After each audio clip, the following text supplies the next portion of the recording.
Hello friends, welcome to my channel Dr. Sunil's Health and Homeopathy.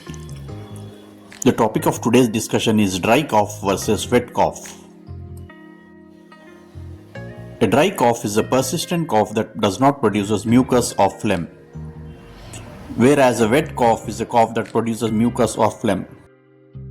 A dry cough is characterized by tickling or irritation in the throat, whereas a wet cough is characterized by mucus or phlegm.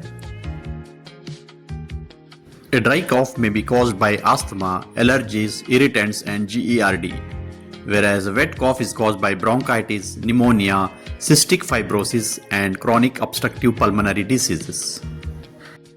Probable homeopathic medicines for dry cough are Bryonia, Drosera and Nux vomica.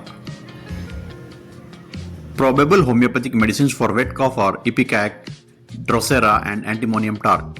Please take them under supervision of experienced homeopathic physician. Thanks for watching my video. Please like, share and subscribe.